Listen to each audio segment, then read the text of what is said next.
일반적으로 우리가 사람이 3대 생존 조건이라 그러면 우리 학교에서부터 의, 식, 주 이렇게 배웠지 않습니까? 의복, 입는 것이 있어야 되고 또 식, 먹는 것이 있어야 되고 살 집이 있어야 된다. 근데 지금은 물론 뭐 그건 기본적인 것도 하지만 좀 개념이 바뀌었을 수 있어요. 요즘은 돈만 있으면 뭐 좌우간 뭐 못할 것이 없을 정도로. 저도 전에는 직접 시장에 가거나 마트에 가서 물건 사고 했었는데 요새는 갈 일이 거반 없어요. 쿠팡 하나만 잘 깔아놓으면 근데 제가 스마트폰으로 이렇게 저거 해서 오는데 아마 몇천 가지가 될지 좌우간에 뭐 엄청나요. 뭐 지금까지 구매한 걸 다 나는 저는 일일이 다 적어 놓거든요. 스마트폰에 이렇게 해놨어요. 한참을 올려야 돼 이게. 그런데 놀라운 것은요, 그 많은 것을 이렇게 해서 얼굴도 안 보고 그저 그걸로 했는데도 한 번도 실수한 일이 없어요. 물론 제가 잘못시켜서 엉뚱한 것이 와서 반품하기도 하고 환불받기도 하긴 했어도 그 자체에 어떠한 큰 문제가 있었다거나 하는 것이 없을 정도로 이거 돈만 있고 또 뭐만 있으면 스마트폰만 있으면 어떤 분은 장난 삼아서 그랬어요. 시편 23편을 스마트폰은 나의 목자시니 내가 부족함이 없으리로다 하고 이렇게 장난처럼 해놓은 분도 있더라고요. 그런데 무엇을 먹을까 마실까 입을까 의식, 주, 돈, 스마트폰 여러 가지의 생존 조건이 있겠지만 성경은 딱 한 가지로 말씀하고 있는 거예요. 너희에게 믿음이 있으면 여호와는 나의 목자시니 내가 부족함이 없으리로다 하는 그것은 뭐예요? 하나님께 대한 확실한 믿음만 있으면 우리의 삶 가운데 결코 부족함이 없는 주의 은혜로 채우시고 역사하심을 믿습니다. 우리 믿음이 뭘까? 그냥 애매하게 그 하나님을 믿는 거지요 말할 수 있는데 저는 이제 육하 원칙이라는 게 있잖아요. 우리 학교에서 배운 대로 1W 5W1H예요. 이게 뭔가니 누가 언제 어디서 무엇을 왜 어떻게 여러분 기억이 조금씩 나실 거예요. 기자들이 신문 기사를 쓸 때도 꼭 여기에 맞춰서 육하 원칙이라고 그래요. 거기에 맞춰서 하는데 우리 신앙도 그 육하 원칙에 맞는 신앙을 가져야 된다는 생각이 드는 거예요. 첫째는 누가 믿습니까? 내가 믿어야 되는 거예요. 한번 따라합시다. 주여. 내가 하나님을 믿습니다. 그렇지 않고 우리 아버지가 잘 믿었어요. 우리 어머니가 잘 믿었어요. 우리 형님이 목사님이에요. 저도 한때는 우리 형님이 목사님이니까 저도 덤으로 갈 것 같아가지고 목회하기 전에는 우리 형님이 목사님이라고, 우리 형님이 목사님이라고, 우리 어머님이 믿음이 신실했다고. 또 이제 결혼해서는 우리 장인, 장모님 다 장로님이시고 권사님이시고 이리 했습니다만은 중요한 것은 내가 믿는 거예요. 그래서 어느 분 설교하시면서 그러시더라고요. 청양리에서 이렇게 노방전도 하는데 어떤 청년을 보고 예수 믿고 구원받으세요. 그랬더니 아멘도 아니고 뭐도 아닌데 우리 아버지가 장로님이세요. 그 말을 먼저 하더라는 거예요. 그래서 아니 너가 예수 믿고 구원받아야 된다 그러니 또 우리 어머니는 권사님이세요. 뭐 20년 동안 뭐 교회에 충성하셨어요. 아니 너희 엄마 말고 너가 구원받았느냐고. 그랬더니 얼굴이 조금씩 이렇게 흐려지더라는 거예요. 심각하게. 그래 네가 예수 믿고 구원받아야 된다니까. 그리고 그냥 눈물을 터뜨리면서 그때에서 본인의 신앙으로 전도되는 그러한 것을 본 일이 있다 그리 말씀하시더라고요. 그 누가 아닌 여러분 자신이 예수님 믿고 구원받았으며 하나님 백성 된 것을 확실히 믿게 되시기를 축복합니다. 언제 믿는가?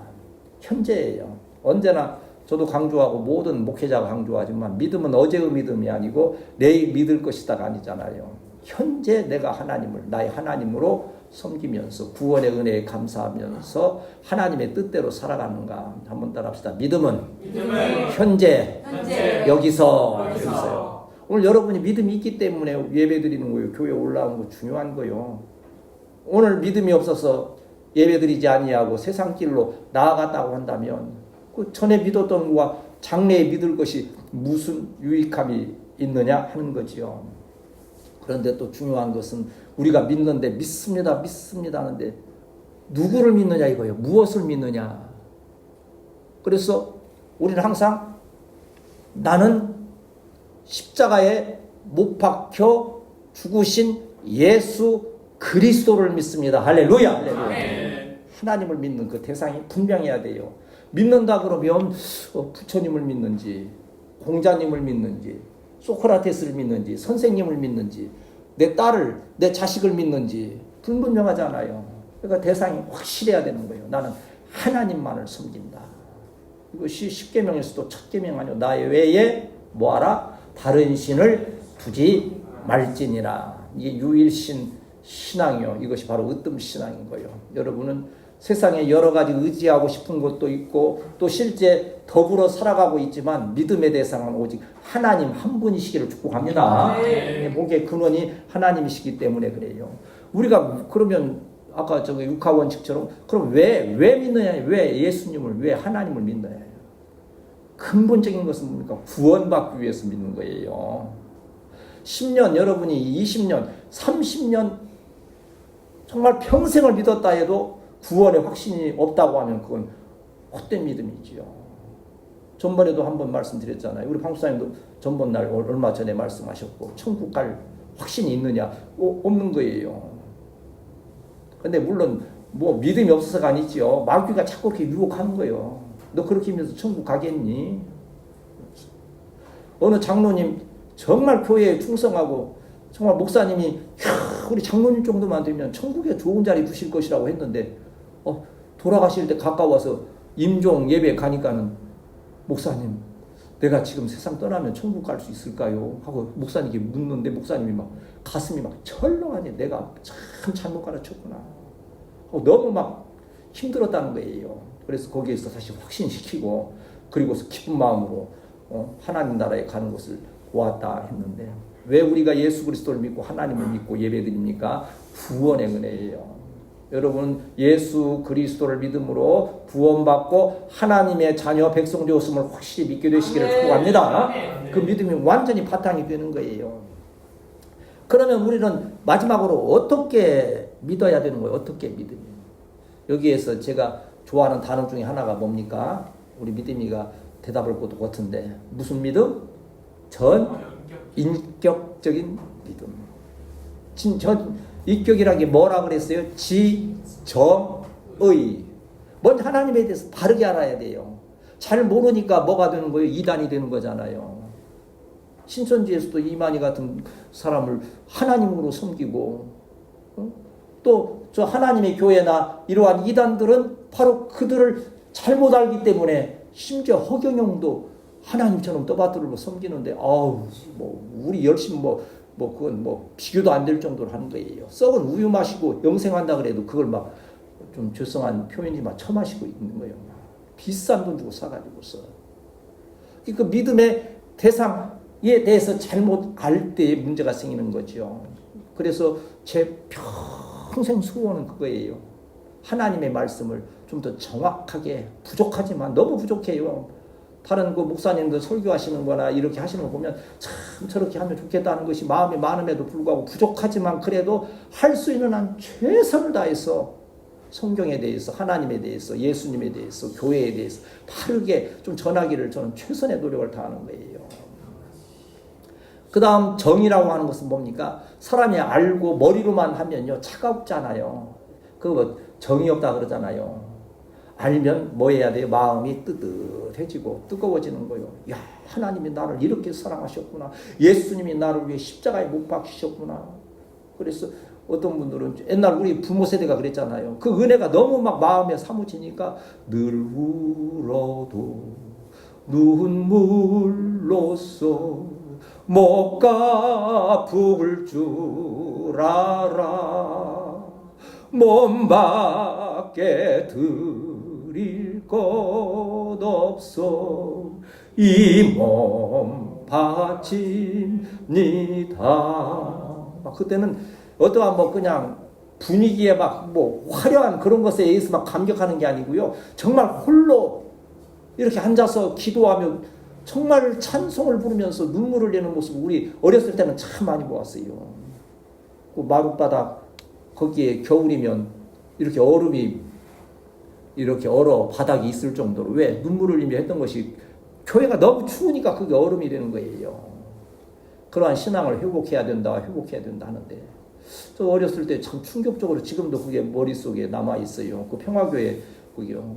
뭐 그냥 베니아판 바닥이 삐걱삐걱 이거 난리도 아니에요. 그냥 뭐 옛날 일본식 함석 지붕에 해서 한 번 학교 갔다 와서 올 때 꼭 교회 들려서 가방 던져놓고 거기서부터 이제 시작을 하니 가는데 교회 문을 딱 열었더니 누가 찬송을 부르고 있는 거예요. 저 앞쪽에서 이제 밑에 소강대상 그 뒤쪽인가 싶은데 근데 참 꼭 그 은혜 되는 찬양은 잘 부르는 찬양이 아니고요. 우리 어린 마음 내 마음에도 어떻게 하면 저렇게 노래를 못할까. 곡조도 박자도 안 맞는 거예요 이게. 그러고 하는데 그래 누군가 하고 이제 좀 궁금해서 몰래 살금 가서 봤더니 우리 주일학교 교사하셨던 그 집사님 좀 이렇게 투박하게 생긴 좀 무식하게 생긴 옛날에는 많이 그랬잖아요. 그분이 거기서 무릎 꿇고 찬양을 무슨 찬양인지 내가 기억은 안 나는데 그 찬양을 부르면서 막 그렇게 흐느끼는 거예요. 어떻게 저렇게 찬양을 못하면서도 그 눈물이 나오고 그렇게 할까. 아주 그런 충격적으로 이게 받았던 그러한 기억이 나지요. 이게 주님을 생각할 때 구원의 은혜를 생각할 때 마음이 막 뜨거운 거예요. 벅차오르는 거예요. 그런가 하면 지정의 마음이 뜨거운데 그냥 있으면 이건 이제 사람이 미치는 거예요. 이게 막 마음이 뜨거우니까 입술이 열리고 막 달려가서 막 복음을 전하게 되는 역사가 있게 되는 거지요. 지금 믿음을 6가지로 지금 육하 원칙에 대해서 설명을 드렸어요. 이러한 전 인격적인 믿음이 여러분에게 다시 한번 2024년에 정리되면서 믿음의 새로운 역사가 시작되시기를 축복합니다.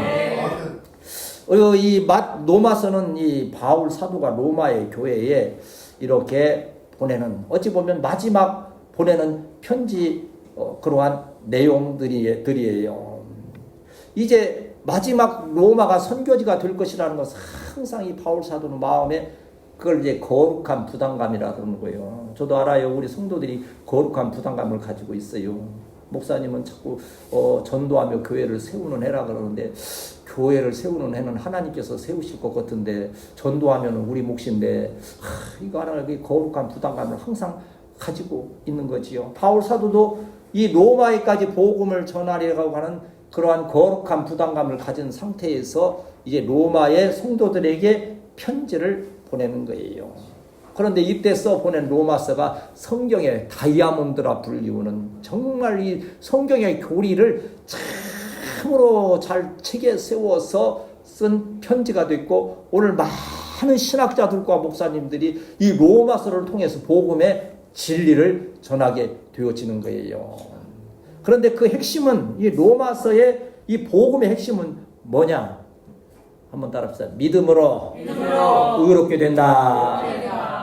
어떠한 우리의 행위로 우리가 오늘 또 참 이렇게 수고하고 오르고 또 가꾸고 또 막 서로 봉사 충성하고 하는 이러한 행위적인 것이 아니고 그것은 구원 받았기 때문에 감사하고 감격으로 하나님께 영광을 돌리는 것이지 근본적인 것은 우리가 구원받는 것은 예수 그리스도를 믿음으로 구원받는다는 거예요.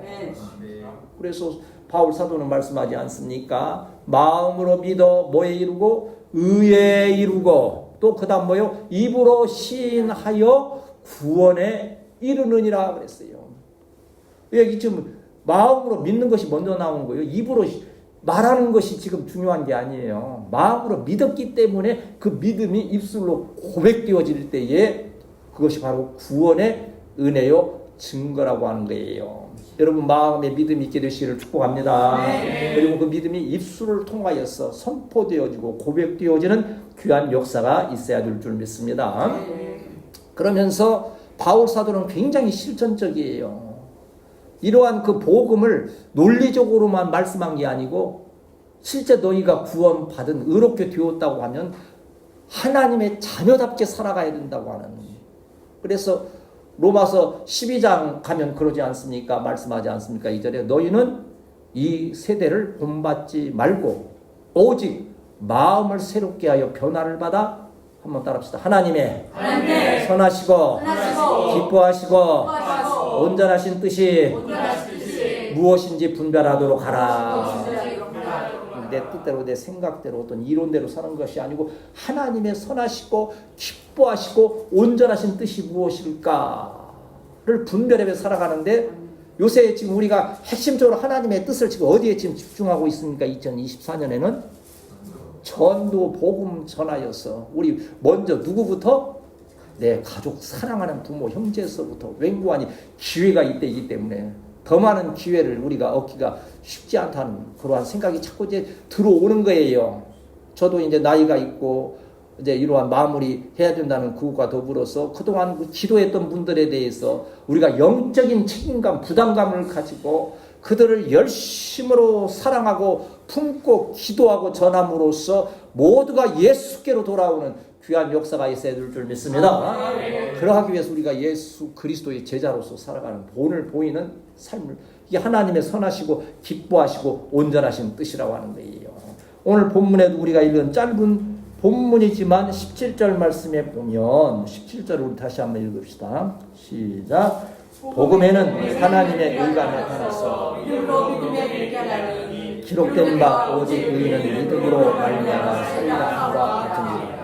이게 모든 것이 이게 지금 믿음에서 믿음으로 이르게 하나니, 이 모든 것은 믿음 안에서 구원의 역사가 이루어지고 믿음 안에서 하나님의 자녀로 살아갈 수 있는 능력이 생긴다고 하는 거예요. 그러니까 의인은 누굽니까? 바로 여러분을 말하는 거예요. 저를 말하는. 의인은 뭘로 산다? 오직 only 오직 믿음으로 살리라 하는 이 위대한 선포를 저와 여러분에게 주시는데, 오늘 이 본문 말씀을 통해서 한두 가지 살펴볼 수 있는 것은요, 여기에서 성도의 순수한 마음을 한번 우리가 이렇게 찾아봐야 되지요. 이 바울, 다시 말하면 바울 사도의 순수한 그 마음인데, 그것을 좀 신학적으로 말하면 복음의 열정이라고 하는 거예요.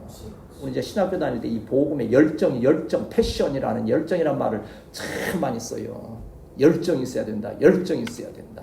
이 지정의에서 정과 같은 그 열정이 있는데, 13절 말씀 이제 먼저 우리 읽고 이제 본문을 중심으로 해서 말씀을 나눕니다. 시작. 형제들아, 내가 여러 번 너희에게 가고자 하는 것을 너희가 모르기를 원하지 아니하니 이는 너희가 하는 방주와 같이 열매를 맺게 하려 하는데 지금까지 길이 막혔도다.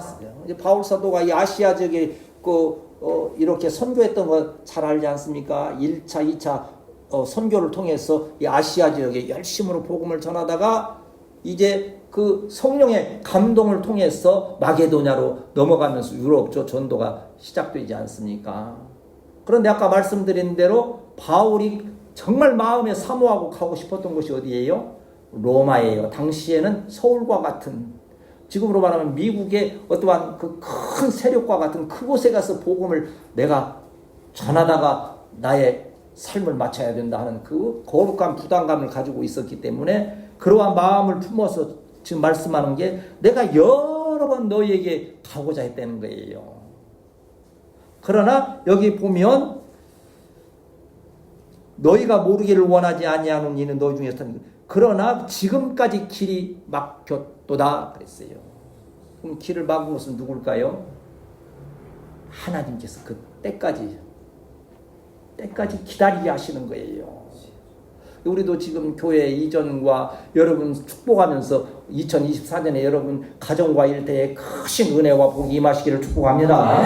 그러나 거기에 하나님의 정하신 때가 있다고 하는 거예요. 그러나 그 때가 좀 더디다 해서 우리는 마음을 놓아서는 안 되는 거예요. 항상 여러분 마음 가운데, 주의 종들의 마음 가운데, 우리 교회의 신령 가운데 2023년은 전도의 열매가 있게 하옵소서, 교회가 세워지게 하옵소서, 그 복음의 열정이 항상 충만으로 임하는, 물론 그 길이 또 사단의 역사, 또 여러 가지 삶의 어려움을 통하여서 때로 길이 막히지요. 그렇잖아. 그렇다 할지라도 마음에 품은 그 순수한 열정, 복음에 대한 그 사랑은 항상 충만한 우리 성도들이 되어야 한다는 거예요. 왜 그러한 것을 13절 말씀에도 보면 열매를 맺게 하기를. 열매. 무슨 열매입니까? 복음의 열매, 전도의 열매. 제가 이제 어떻게 지금 카톡에 넣어놓고도 지금 저거 했네요. 전에 우리 주일학교가 불렀던 그 기억이 나서 그 가사가 다 생각이 안 나, 검색을 해봤어요. 그랬더니 마침 거기 나오더라고요. 참 간단한 거예요. 복음을 심었습니다. 복음이 싹이 났네요. 복음이 자라났어요. 100배를 맺었습니다. 사랑을 심었습니다. 사랑이 싹이 났네요. 사랑이 자랐습니다. 100배를 맺었습니다. 뭐 하는 게 있더라고요. 복음을, 우리가 사랑을 참 심게 되면 하나님께서 저와 여러분에게 풍성한 열매로 함께 하심을 믿습니다. 그 당시에는 이 로마가요, 복음을 전하지 못하도록 또 유대인들을 그 로마에서 쫓아내는 그러한 핍박의 날들이 있었던 거예요. 그런 저런 사정으로 인해서 여러 가지가 막혀 있는데, 막혔다고 해서 절망하는 게 아니고 그 마음은 변하면 언젠가는 우리 교회가 세워질 것이다. 언젠가는 로마의 교회가 세워질 것이다. 네, 우리 청년들이 전번에도 축복했잖아요. 정말 하나님을 정말 전심으로 잘 믿어서 좀 훌륭한 사람이 돼서 정말 하나님의 영광을 나타내는 청년들이 되라고 내가 이렇게 권면하면서 또 기쁨으로 아멘 하길래 참 그래도 소망이 있다 싶기도 하더라고요. 이러한 복음에 대한 순수한 열정, 믿음을 다시 한번 회복하는 우리 성도들이 되어야 할 줄 믿습니다. 사람이요, 말과 또 마음에 품은 것이 또 행동이 다를 경우가 많잖아요. 이제 뭐 그런 거 뭐 자꾸 뭐 얘기할 것은 아니지만 그래도 재밌는 얘기를 찾아보겠다고 하는 중에 이런 게 있더라고요. 할머니, 할아버지가 산길을 가는데 힘든 거예요. 할머니가 너무 힘드니까 여보, 나 좀 업고 가면 안 되겠어. 근데 할아버지도 힘든데 또 아내가 업고 가달라 하니까 또 안 업을 수는 없고 그래서 그래 와 하고 업었어요. 할머니가 너무 미안하니까 그래도 여보, 나 무겁지? 애틋한 마음으로 그러니까 할아버지가 그러는 거예요. 당연히 무겁지. 얼굴에는 철판 깔았지. 머리는 돌이지. 간은 부었지. 당연히 무겁지. 그랬어요. 이제 겉으로는 안 그런 척했는데 그렇게 이제 하고 이제 내려놨어요. 이게 할아버지가 이게 마음보가 틀려가지고 말이에요. 나만 업으면 손해니까 할머니 보고 그러면 할머니가 당신이 나 좀 한번 업고 가봐. 할머니가 그거 업시켜서 그래도 자기를 업어줬으니까 또 업어준 거예요. 근데 염치 좋게 할아버지가 그러는 거예요. 여보, 별로 무겁지 않지? 그러니까 그래 할머니가 그런 거예요. 당연히 무겁지 않죠. 머리는 텅 비었지. 허파에는 바람 들었지. 그러니까 대화가 겉으로는 참 평온한 듯한데 그 속마음에는 그게 아닌 거예요. 이게 우리 이제 인간적으로 우스운 얘기지만 주님을 향한 우리의 마음을 생각할 때 우리도 성령이 떠나가시면 마음이 차가워지고 또 우리 성도 간에 서로의 사랑의 교제도 끊어지게 되고 여러 가지 문제들이 생기는 거예요. 그러나 오늘 이 바울 사도가 마음에 품었던 로마 교회에도 복음을 전하고자 하는 그 순수한 열정이 있었던 것처럼 우리 사랑하는 성도들의 심령에도 영혼을 사랑하며 내 부모와 형제와 내 이웃들 그들에게 복음의 열정으로 나아가는 귀한 이 시작이 되어야 할 줄 믿습니다.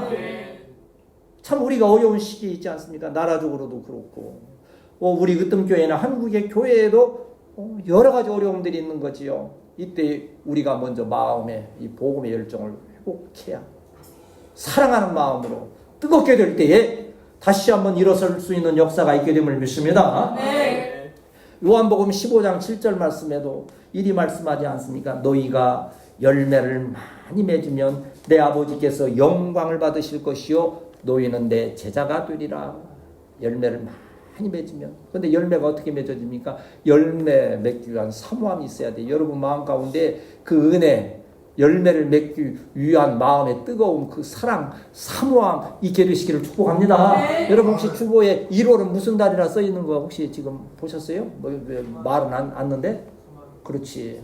관심 있게 보면 소망의 달이라 했어요. 소망이 무슨 소망입니까? 여러 가지 우리의 삶, 가정과 일터에 하나님께서 크신 은혜와 복을 주셔서 교회 세울 능력을 허락하여 주심을 믿습니다. 그게 1차적인 소망 되겠지만 그러나 우리는 복음의 열매에 대한 소망을 다시 한번 강조하는 거예요. 그래서 1월 이 한 달에 우리가 소망을 가지고 복음의 열매를 맺으리라고 하는 소망을 가지고 열심히 기도하여 나아가는 이 뜨거운 마음으로 주님 앞에 고백하는 우리 성도들이 되어야 할 줄 믿습니다. 이게 우리가 이 복음의 소망을 가질 수 있는 그 의미가 있는 거예요. 왜? 한번 따라합시다. 복음에는 능력이 있다. 복음에 능력이 있다는 거예요. 16절 말씀 같이 읽읍시다. 시작. 내가 복음을 두려워하지 않으니 이 복음은 모든 믿는 자에게 구원을 주시는 하나님의 능력이 됨이라. 아멘. 이 복음을 바울 사도가 부끄러워하지 않는다 그랬잖아요.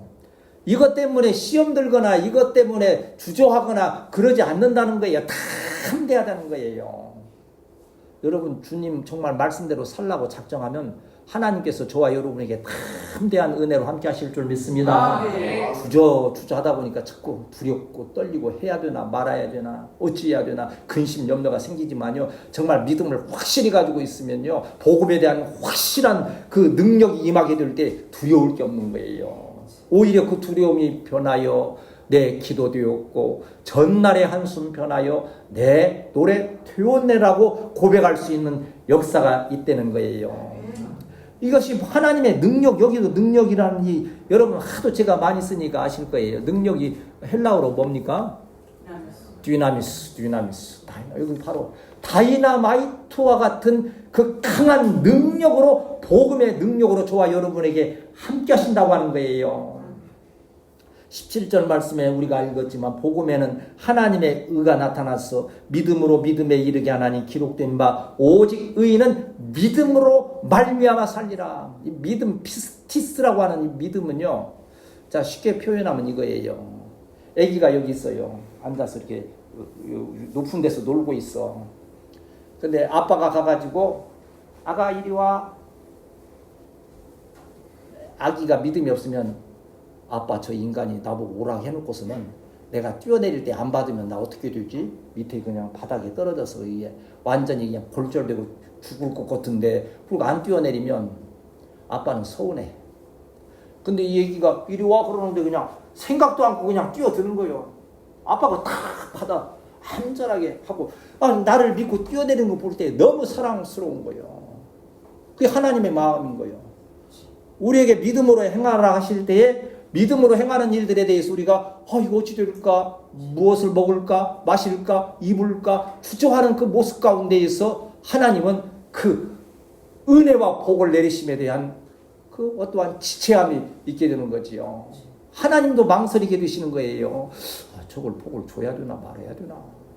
그런데 이게 보니까 그냥 하나님께서 말씀을 통하여 역사하시니까 그냥 뛰어내리는 거예요. 그냥 막 잡고 있다고 놓아버리고 할 정도로. 그러면 하나님께서 그냥 버리시느냐 아닌지. 그를 한전하게 받들어 영혼이 잘된 같이 범사가 잘되고 강건하게 하는 주의 역사로 함께 하심을 믿습니다. 이게 우리에게는 믿음이 필요한 거예요. 어떤 애가 이것도 제가 그러니까 그 신림동 있는 관악구 있는 그쪽 동네에서 일어난 일이에요. 이거는 어떤 중학생 정도 되는 애가 가다가 길을 잃어버려서 지금 이제 누구 심부름을 서울대학교를 가야 돼. 근데 길을 모르는 거예요. 처음 길이라. 근데 마침 그 동네 할머니가 지나가시니까 할머니 서울대학교를 어떻게 가야 돼요? 그랬어요. 할머니가 탁 그러시는 거예요. 야, 이 녀석아, 서울대학교 가려면 공부를 열심히 해야지. 정답이지요. 서울대학교 가고 어디 좋은 데 가려면 공부 열심히 하고 여러분 돈 벌어서 정말 큰 일을 하고자 할지인데 참 하나님께서 복을 주셔서 열심히 수고를 아끼지 아니할 때에 여러분 삶 가운데에도 크신 은혜로 함께 하실 줄 믿습니다. 그러나 하나님께서 우리로 말미암아 복음의 열매를 맺게 하시는 것은 우리에게 주시는 하나님의 능력 역사라고 하는 거예요. 복음의 능력이 오늘 저와 여러분 우리 교회 가운데 함께 하실 줄 믿습니다. 참 하나님이 함께 하신다. 제가 가만히 생각해 보니까 저도 연약하지요. 뭐 볼품없이 연약하지 않습니까? 우리 집사님도 참 좋고 친하고 정말 그냥 목숨을 나눌 정도로 모르겠어. 뭐 목사님 혹시 뭐 해서 너 가나나 목사님 드릴래 그러면 줄 수 있을런지 모르겠지만 뭐 이거 혈액형이 안 맞아요. 뭐 그런데 자, 근데 저는 좀 힘들고 O형이 제일 힘들더만 뭘 장기 기증 받으려면 O형이 제일 O형한테만 받더만요. A, B형은 O형한테 받고 A형, B형, O형, A, B형은 다 받아. A, B, O 다 받을 수 있으니까 A, B형이 제일 좋아. 장기 받을 일도 없겠지만 여러분 혹시 그렇다 해서 여러분 뭐 장기 받을 계획 세우지 마시고 그래도 얼마나 우리가 사랑으로 이렇게 연합되어지고 있습니까? 그럼에도 불구하고 참 연약해. 우리 청년들은 아직은 젊은 나이 뭐 그렇게 힘있게 일할 때 앞으로 축복해서 우리 후세대의 교회는 정말 좋은 인재들이 많이 드러나서 하나님께 영광을 돌리는 역사가 있게 될 줄 믿습니다. 그러면 이때 우리가 할 수 있는 능력이 어디 있느냐 이거요. 하나님이 붙들어 주시지 않으면 건강이든지 물질이든지 우리가 지킬 것이 없는 거예요.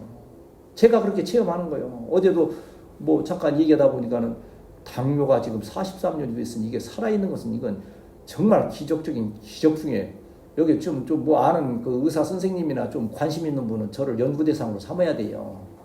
어떻게 그런 걸 가지고도 그렇게 오래 살 수 있나 버티면서. 그러니까 하루하루가 어찌 보면 참 위태위태한 거예요. 사실은 언제 뭐가 어떻게 될지 모르는 거예요. 그러니까 날마다 우리는 가정예배 시간에도 뭐예요? 좀 어떤 때는 힘없이도 많이 오고 보니까 그냥 당사님이 혼나기도 오고지만 그냥 얼음 한 줄 주옵소서 그냥 수십 번 저 혼자 있을 때도 얼음 한 줄 주옵소서 주옵소서.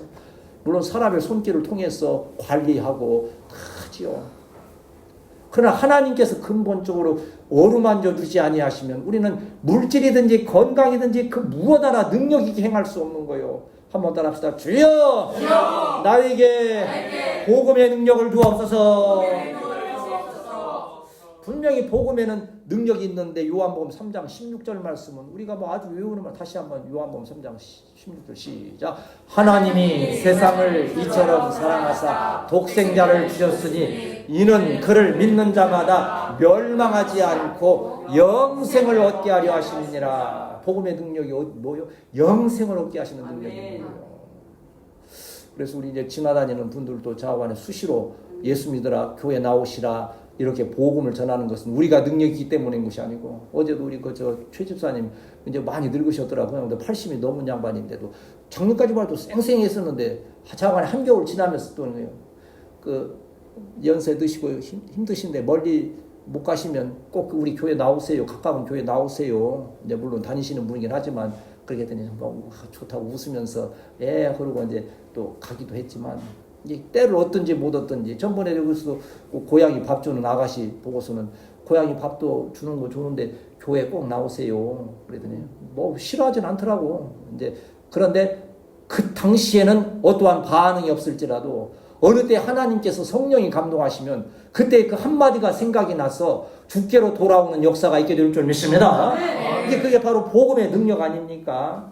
왜 우리는 이 복음의 능력을 받아서 행사해야 됩니까? 오늘 바울 사도가 말씀하기를 14절 15절 읽고 이제 말씀 정리하겠습니다. 시작. 헬라인이나 있는 자나 어리석은 자나 다 내가 빚진 자라. 그러므로 나는 할 수 있는 대로 로마에 있는 너희에게도 복음을 전하기를 원하노라 말씀했어요. 여기 빚진 자라, 이 오페일레테스라고 하는 것은 돈을 빌렸다는 얘기요. 이게 이제 그대로 이제 우리가 일반적으로 말하면 바울 사도가 언제 로마에 아니면 요새는 온라인으로 해서 돈을 좀 빌렸었나? 그랬을까요? 이 바울 사도가 뭐 누구 아는 사람 통해서 좀 돈 좀 빌려줘 해서 로마 교회 성도들에게 돈을 좀 빌렸나? 이거 빚진 자라고 지금 그러잖아요. 그런데 이거 빚진 것이 좀 돈에 대한 빚이 아니잖아요. 뭐에 대한 빚이라 그랬어요?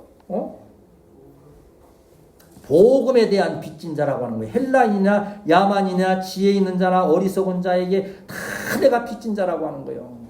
이 말씀은 복음에 우리가 전도할 대상이 누구라는 얘기예요? 모든 사람이에요. 우리의 삶 가운데 있는, 그래서 먼저 제시하는 것이 가까이 있는 내 부모 형제에서부터 기도하면서 사랑으로 전하여서 천국 백성 되게 하는 귀한 그러한 역사가 있어야 되는데, 왜? 내가 복음에 빚을 졌기 때문에 그러는 거예요. 왜 빚졌습니까? 예수님께서 십자가에 못 박혀 죽으실 이유가 뭐 있습니까? 근데 그 예수님이, 죄도 없으신 예수님이 내 죄를 대신해서 십자가에 못 박혀 죽으셨으니까 나는 그 예수님의 십자가 그 보혈 은혜의 빚진 자가 되는 거예요. 이거는 이제 목사님 설교하실 때 그렇게 예를 들잖아요. 여기 죽을 병 암 걸린 사람이 두 사람이 이렇게 있어요. 근데 한 사람이 자꾸 나아보겠다고 산에 이렇게 다니면서 약초 캐고 뭐 하다가서 무슨 좋은 약초를 하나 했는데 그걸 먹으니까 암이 없어진 거예요. 나은 거예요. 야, 이거 얼마나 좋습니까? 그럼 이 사람이 속으로, 야, 나는 나았으니까 저 사람은 그냥 죽어도 좋아, 이제 나는 나았으니까. 그러면 그게 정상적인 사람인가 묻는 거죠. 분명 참 정말 바른 사람이라고 한다면 내가 그 약을 먹고 그걸 체험한 즉시 가서 이 사람에게, 야, 이 사람아, 내가 이걸 먹었더니, 약초를 먹었더니 암이 싹 사라졌는데 자네도 먹고 꼭 나아야 돼. 이것이 정상적이고 바로 바른 사람이라 그런 표현을 하는 거예요. 복음의 빚진 자가 바로 그런 뜻 아닙니까? 내가 예수님의 십자가 보혈 은혜로 구원을 받은 은혜가 있음을 인하여서, 오늘 아침에 이제 잠깐 말씀드리면서 저도 이걸 좀 했어요. 그 교회 한 분이 장로님까지 되셨는데 참 저분은 모태 신앙이겠지 할 정도로 너무 믿음이 신실하셨다는 거예요. 근데 이 얘기 끝에 이제 그래서 모태 신앙이시다 했더니 아니라고 그러더래, 이분이.